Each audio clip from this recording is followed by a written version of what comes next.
All right, everybody, welcome to the third annual Mount Tam Psilocybin Summit, celebrating the myth, magic, science, and culture of the sacred mushroom. We are really, really glad you're here. My name is Danielle Shankin. I'm the founder of Mount Tam Psychedelic Integration and the program director of this event. And I am joined by my three lovely friends, Danielle, Negrin, and Emily Ruth from the San Francisco Psychedelic Society, and Andy Wesley, who is our family ASL translator. We have a great week planned for you. We actually have programming going for the next 7 days. So you just keep adding things. So we have for you, I just want to talk about the schedule for folks. So for the next 4 days, Thursday, Friday, Saturday, and Sunday, there will be live conversations, so a little bit of music, some meditations, some panels that will run most of the day. Today we have 8 hours of content, and that continues on for the most part through Sunday. Monday, we have 3 intensive, sort of like professional level intensives for folks who want to dive deeper. One is on mushroom cultivation with our friend Seth Warner. That was very, very popular last year. And so if people who are wanting to learn how to grow, I suppose, any type of mushroom, can do most types, like for example, the Amanita mushrooms that are in the backgrounds, those can't be grown. Really, they exist in a mycorrhizal relationship with evergreen trees and are mostly, for the most part, only found in nature. So barring that, if you want to grow a mushroom that can be grown, Seth is going to teach you how to do that. There will also be a workshop on how to make your own chocolate medicines. So if you want to create cacao tinctures and decoctions and things like that, Esteban Yepes, who has been studying and teaching cacao, he's from Colombia, and he's studied with many great indigenous masters, and he's going to be teaching how to make cacao medicines and how you can even mix it with other things like mushrooms. And then Jess Grossfelt, who works with Lou's Eternia retreats and synthesis retreats, will be offering a little mini training on creating ceremonies. So for those of you who want to add a sacred dimension to your ceremonies, that's a great thing. From Tuesday to Thursday, we're going to have pre-recorded talks. So we have about a dozen pre-recorded talks from some really amazing people, and you'll be able to watch those. They'll pop up just like these, and those will actually be watchable afterwards very, very quickly. The live talks take us a moment to get processed and put up.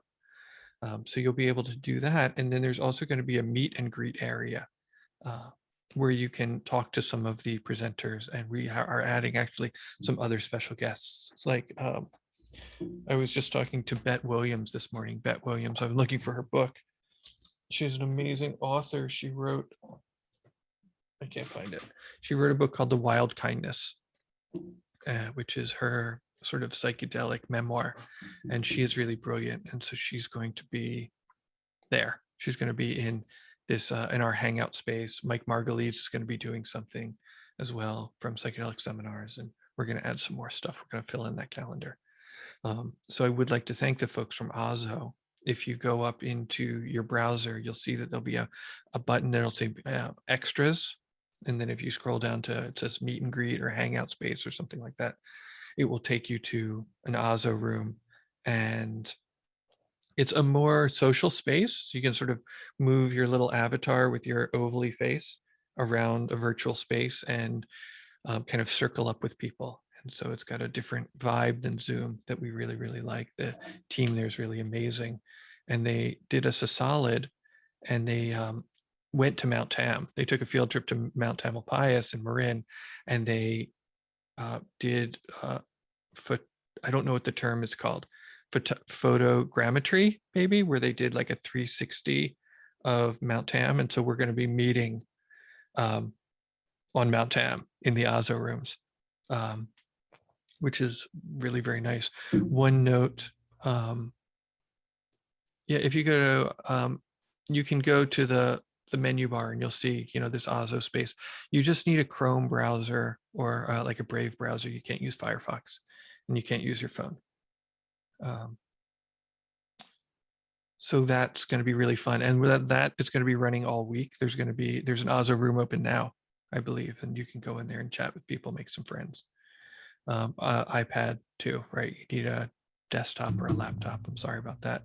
It's a new technology. It's pretty stable, but there's not an app for it.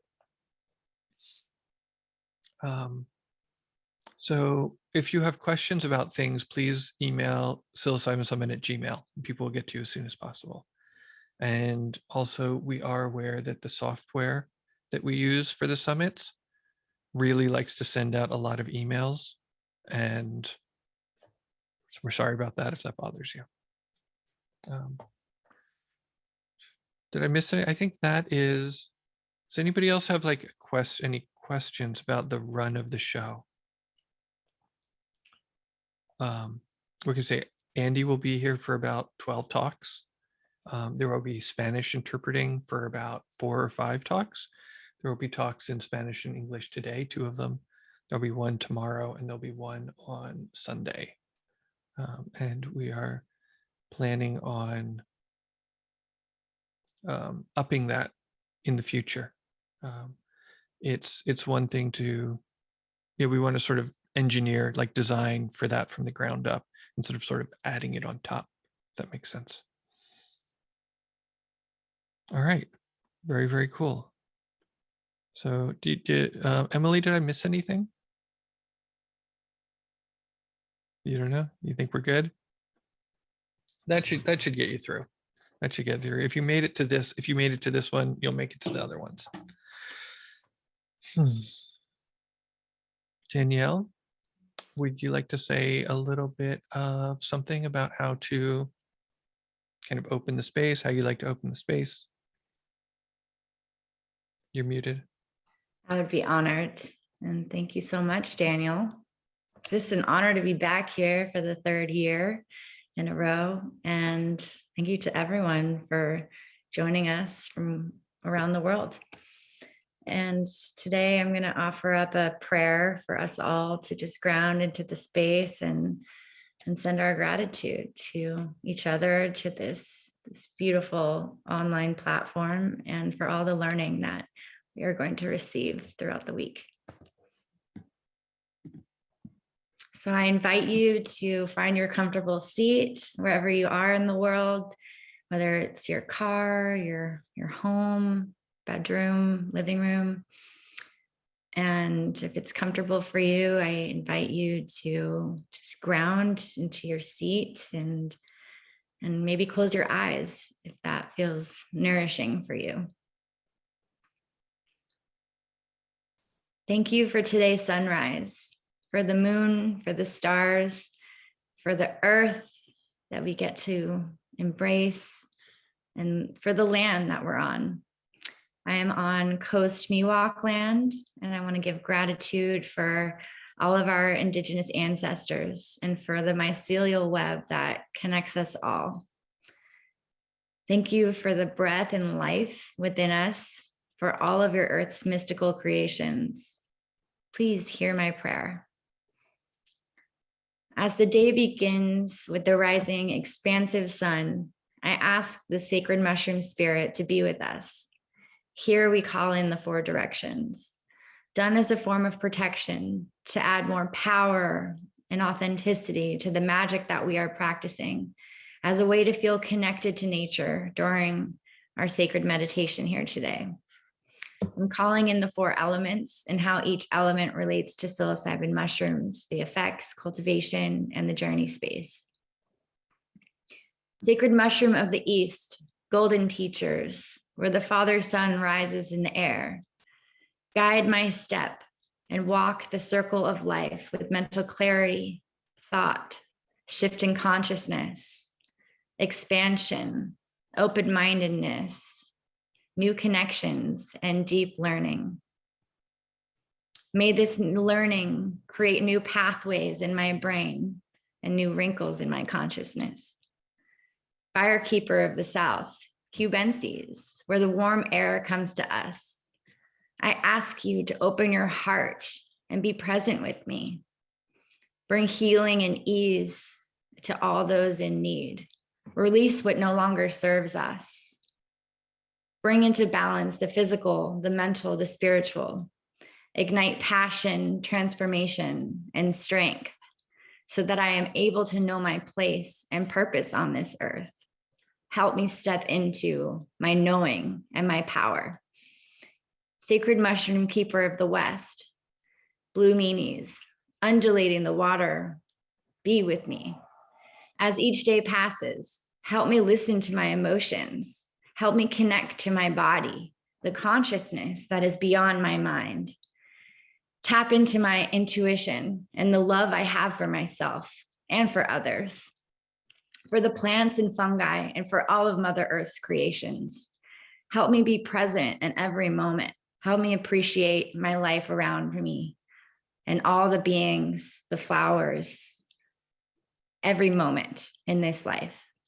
Help me grow and nurture my self-worth and nurture all those around me in all ways.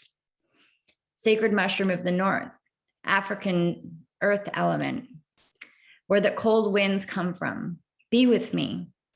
Help me walk my path with courage, with knowing, grounding, patience, and growth. Guide my step.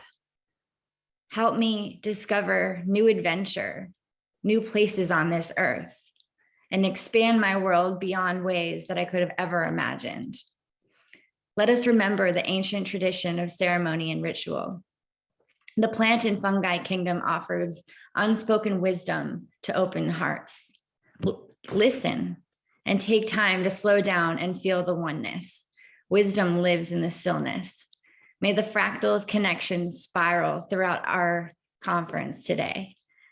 We ask to heal our bodies, heal our minds, bring light, joy, and awareness to our spirits. And thank you for all that you bring. Aho. Thank you so much, Danielle. I really appreciate you bringing us into a vibration beyond logistics, into a little bit more of a heart space. And reminding us a bit more about what's important. And this is one of the purposes of the summit, for me personally, and hopefully for the community, is it gives me a chance to do that, to orient my mind towards what matters a little bit more, and to orient my mind to being in deeper connection with the world, with the world at large, with the natural world and the cosmic world. And this is one of the themes that we're really going to be looking at today, and I would love to hear both of your opinions on it. Is the idea of Ecodelia, right? If psychedelia means mind manifested, Ecodelia, it's manifested of the ecology or manifested of the earth. And the idea, right off the bat, is that both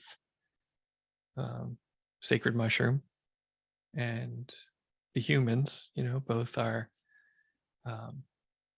children of the earth, unless you believe that psilocybin mushrooms came here from outer space and a spore through space and then seeded the planet, which, yeah, I won't discount that, but for the sake of argument, we'll just say that it emerged miraculously from the planet.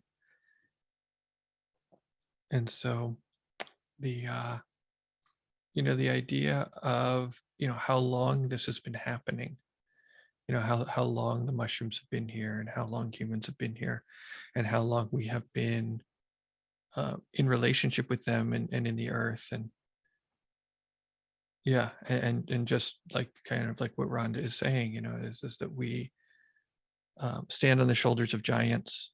We stand on the shoulders of very many mystic medicine people, you know, among them, you know, Baba Kalindi, Maria Sabina, and too many to name, but just kind of you know, remembering that and taking a moment to try and reorient our relationship to each other, you know, to the people who came before us, to the people who walked the land before us, and you know, reorient our relationship to the earth in a way that perhaps is a little bit more sustainable and gives us a better chance to go beyond just surviving, to survive and to thrive and to create some sort of beautiful space for our children. Thoughts on Ecodelia?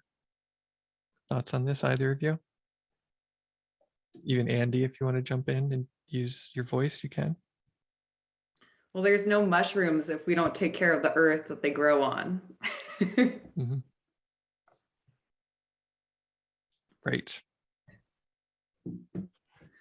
But I think psychedelics remind us that we do have personal responsibility to not just care for ourselves, but each other and the world around us. So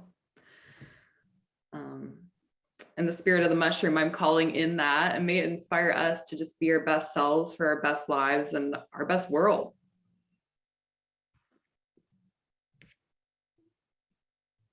Yes, I really feel like the mushrooms teach us that we're all connected and we all have that impact on this planet, and everything that we do has a fractal and a ripple connection.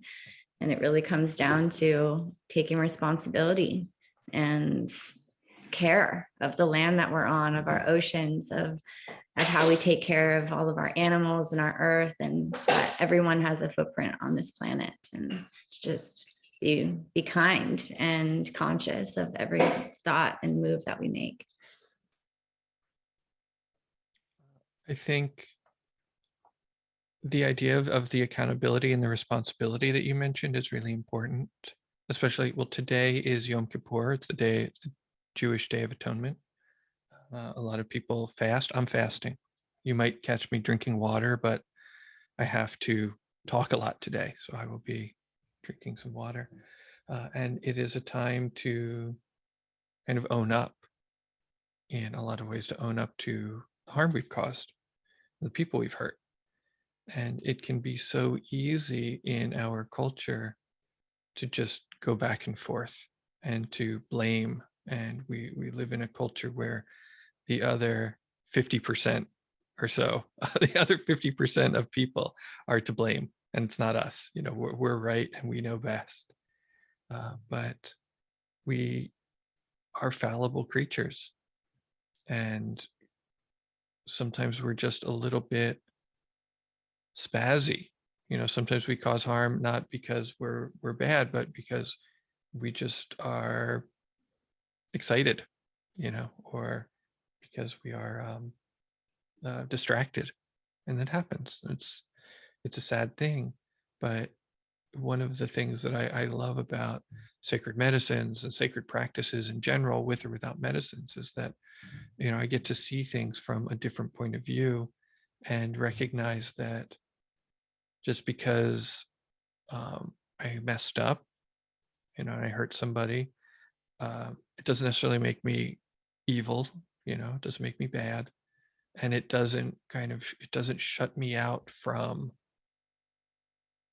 it. I don't necessarily I don't get kicked off the planet, right? Like, there's still a path to atonement and redemption that, you know, through, you know, practice and love and kindness and forgiveness and things like that, that we have a chance to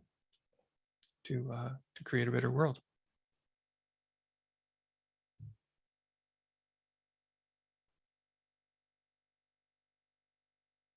I'd love to hear from people that are here with us today.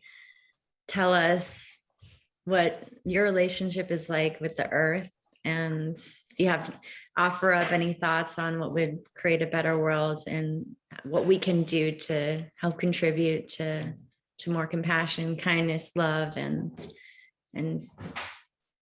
impact on this planet, let us know in the chat.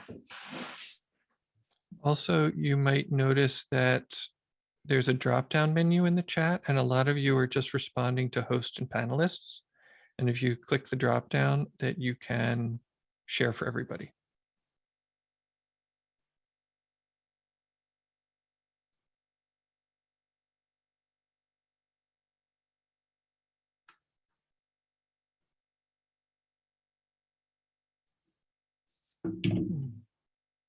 Well, as people are starting to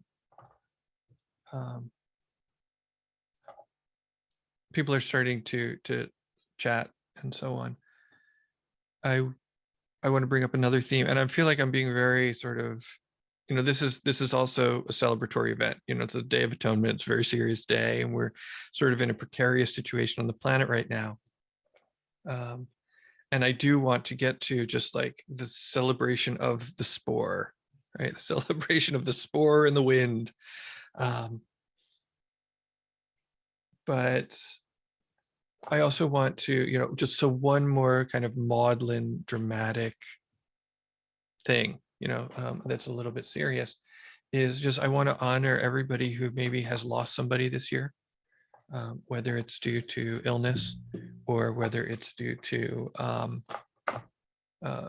some sort of drug-related thing, or whether it's due to violence, whether it's due to systemic violence.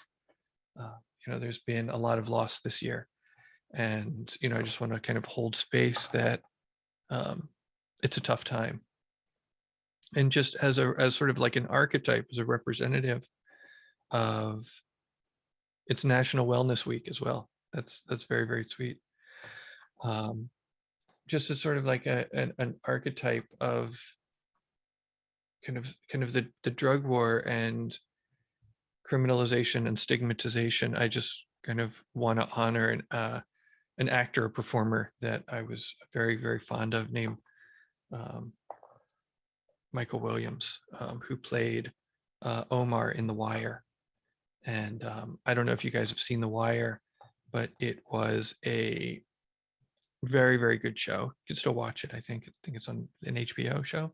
And it talked a lot about the drug war, right? There were a lot of drug dealers and drug users and police and the legal system. And so we get to see this really raw look at, the criminal justice system, the policing system, and, what happens in a world where drugs are not legal.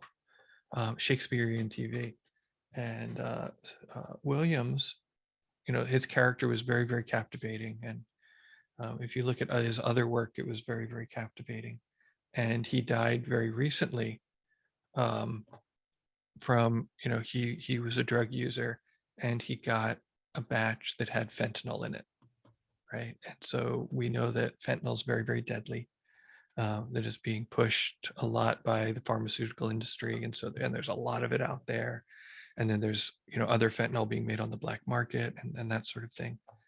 And it's a great sadness, because we are here because we're chemical people, right? We're molecule people, and it's very easy to say, okay, I'm a psychedelic person, and I just use the good drugs, and those other people use the bad drugs, and so they get what they deserve. That's not kind, right? It's not kind. It's not nice, and it doesn't help change the system that we are all find ourselves in. And I think it's important to recognize that regardless of what we do with our cognitive liberty, that no matter what we do with our cognitive liberty, we're sort of all in this. We're all in this together, and the drug war has to stop on all fronts, because it's kind of it's an affront to humanity and to decency. And so I just kind of I just want us to think about that, is that how we how we perhaps have internalized stigma, right? That there's a lot of stigma about drug use, of all kinds, and that we may have internalized that, and that we may have, caused us to be a little less kind to people who are part of our community, much more than they are not part of our community. And Danielle, I know you do a lot of work around things like recovery, people who want to, maybe not be taking the substances that they're taking, and healing from substances that they, maybe were taking because of whatever, for reasons.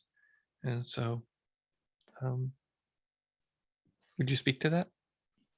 Yeah, absolutely. There's so many people, including myself, that came to this work with psychedelic medicine to heal from addiction. And I think that, there, like you said, Danielle, there really isn't a separation right now between any of the drugs. Each substance can potentially pose its challenges in the way we come to it with what kind of relationship we're showing up with. And I personally felt a lot of stigmatization just going through many, many years of addiction and, being institutionalized to so many rehabilitation centers and just always struggling with drugs. And finally, when I came to psychedelic medicine, my family just looked at it as, replacing one drug for another. And there's just not really a clear understanding of how some substances can help people get off other substances, and especially mushrooms can be such transformative tools for people overcoming addiction from different pharmaceutical drugs and from heroin, from benzodiazepines, from crack cocaine and alcohol. There's just so many reasons why people come to these sacred plants and fungi. And I believe in not stigmatizing any substance and really practicing what we like to call targeted abstinence, where we target our abstinence from one substance and allow for healing medicines to be a part of our recovery process. And it's interesting that we say, end the drug war, as I fully believe end the drug war, but I also believe that it's kind of being fueled from both sides. Most of my addiction was from pharmaceutical drugs that were prescribed by a doctor the entire time, and it's kind of being fueled from both sides. And it's interesting. We can combat the criminalization part of it, but there's still a lot of drug addiction that's being fueled by the very systems that we subscribe to. And so just bringing consciousness to this whole process and really inviting people as we go through this process of healing with sacred medicines, as they shared in the prayer, like, what are you letting go of? And as much as we are focusing on our relationship to the land and everything around us, I also invite everyone to, and I know so many people are already doing this, are just to look internally with these substances. And what is your relationship to everything that you're putting in your body? Are you feeling resonant with it? Is there something that feels out of alignment?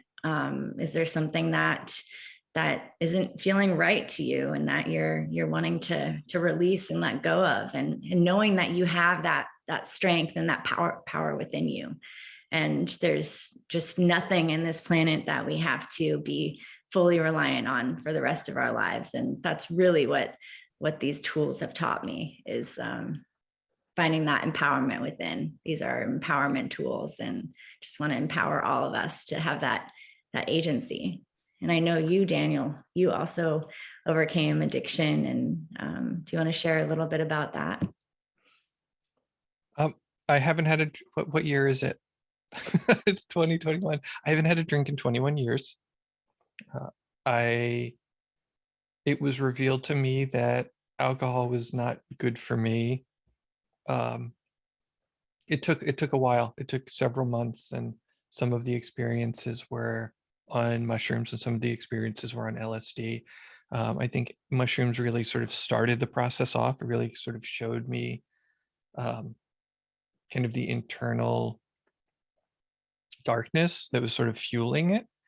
And then, LSD was just sort of the final nail in the coffin. It's just like, you're done. Just let it go. And I think that is a really sort of powerful moment for us that, I feel like many of us can kind of relate to.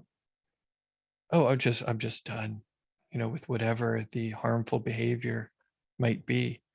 And I one of my mentors, because I did do some 12-step work for a while, he said, oh, just give up your bad habits in the order in which they will kill you.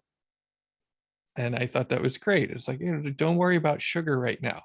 It's like you can deal with sugar later. Just stabilize with no alcohol. Just stabilize with no whatever it is. And I think that's a really good way of doing it, because it's been my experience that we can be really, really hard on ourselves. And I do want us to get into the fact that the Psilocybin Summit is a celebration. That is as much as it is a academic or intellectual endeavor. This is supposed to be fun, and we can be so hard on ourselves, and there's so much to be learned from gentleness and kindness and fun. And sometimes if we're just always in the process of purifying or giving up stuff or saying no to this or no more to that, then what is often happening is our own self-hatred, right? And I'm just going to go all the way to self-hatred because I study a lot of Buddhism, and Buddhists don't mince words. It's either greed or it's hatred. It's like there's a continuum there. And so, how do we grow into the people we want to be out of joy, right? It's like, how do I like joyfully like just celebrate that, like, oh, I'm this guy today, and tomorrow I'm going to be like a little more awesome, as opposed to like, I am so broken, I need to fix everything. And, we're so disconnected from the joy that seems to be our true nature. I don't know if anybody has ever, and I hope you don't mind, I'm going to playfully, sometimes people get very upset when I say things like get high. Like, no, I was in a ceremony, right? So has anybody found themselves really, really high, whether they were in a ceremony or a therapeutic setting or recreational setting, and sort of felt like, oh, my true nature is like joy and love and happiness, and all the other stuff is sort of extra, Yes. All right. I've got a couple of yeses. And so a lot of yeses, right? And so I don't think that that's a hallucination.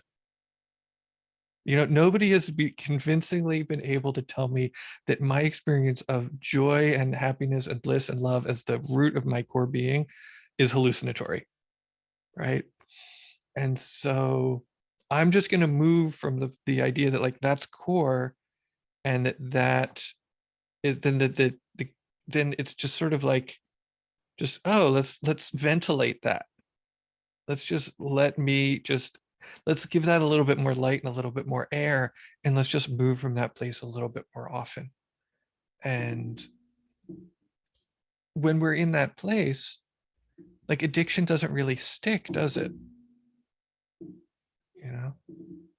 I love that. I feel like Andy agreed, because she shook her head, but she's just translating.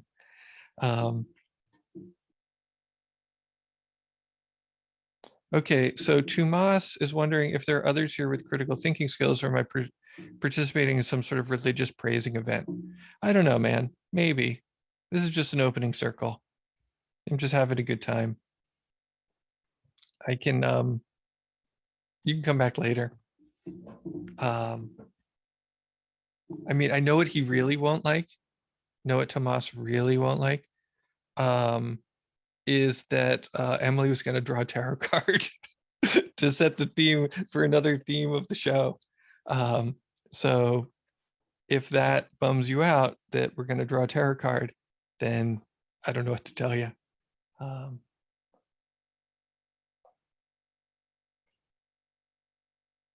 Yeah, Kamya says, let's go. So, and Josh just drew the sun. We're getting a lot of yeses for tarots. Thank you, guys. We do have science coming. So for those who are here for that, we're going to get right there.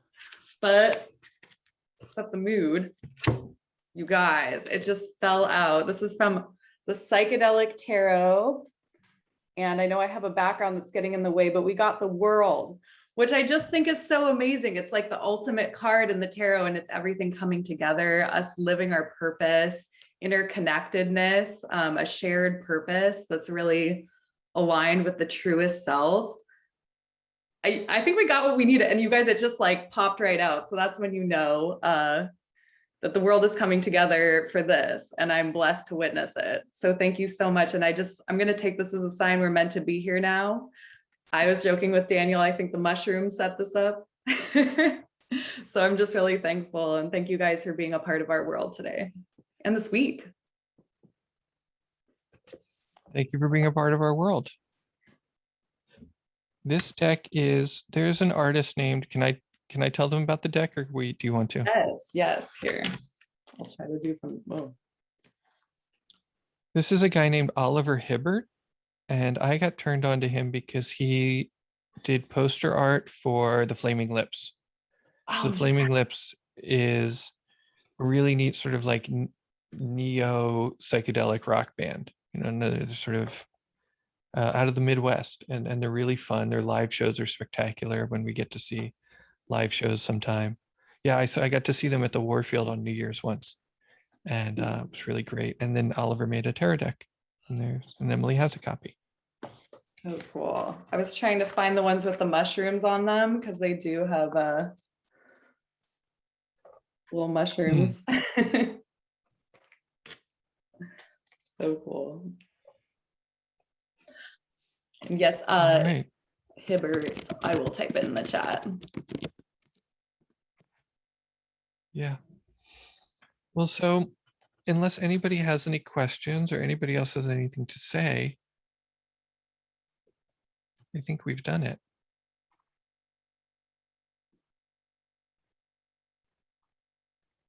Right, so Jasper just wrote in, we're actually meeting with Jasper next. He's going to be talking about the importance of home cultivation, conscious home cultivation, and things like that. There probably should be a little bit less religious zealotry there, but I can't say for sure.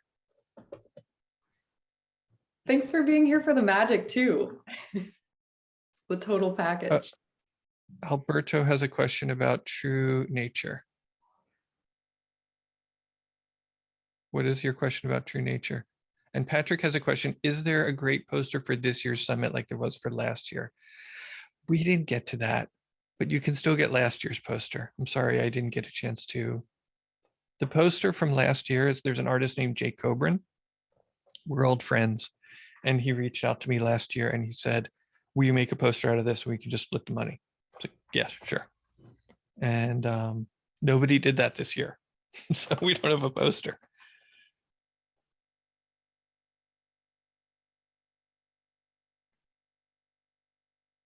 Is it possible? Okay, so is it possible that rather than the true nature, what actually emerges is a more repressed side of ourselves? Well, yeah, I mean, I guess it's just, then we're just dealing with turtles, right? It's just like turtles all the way down, so it's like what something keeps emerging. But there seems to be like this, I mean, you saw people's response, like there was like this emphatic response in the chat that people have this experience that there's this really, really deep part of themselves that is inherently good and pure and cool. And so I don't know what to do with that information. I mean, if you just sort of do qualitative assessment, right? So that's a science word, right? If you just sort of interview people on a large scale about their experiences of what is real and true in a psychedelic experience, you get a lot of that coming back. So, I mean, it's possible that that's just a different self, like James Fadiman, right, has this book out called The Symphony of Selves, where he talks a lot about parts work and this part of us and that part of us. And so there's that, right? Yeah, and sometimes dark stuff comes out too, of course. And then, often what is reported is the dark stuff comes out and then it gets wrestled with and it gets healed in some way. And then some more of like, we get this sort of happiness. So I don't know the answers. I just know my experiences and the sort of hundreds, if not thousands of people I've talked to about this for the past 20 years. Yeah, the dark side there. I mean, I don't even know what dark side means anymore. It's like, come to the dark side. We have espresso. But one of my favorite definitions of the shadow is the parts of us that are still waiting to be loved. Right? Yeah, you have to accept your shadow to harness its power. But I don't, the short answer is, of course, I have no idea.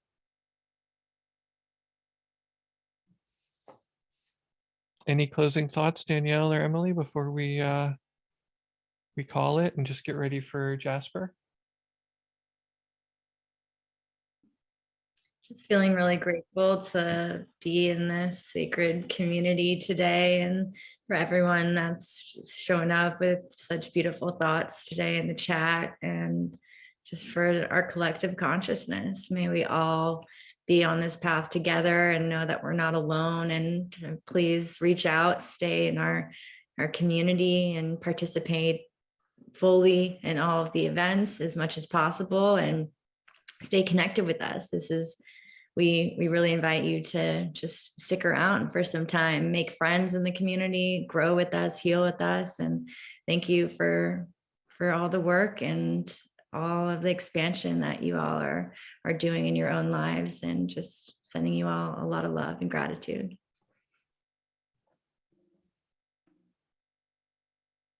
You guys are in for a treat. I'm so excited for this whole week, and much love, everyone. Thank you for being here. Much love.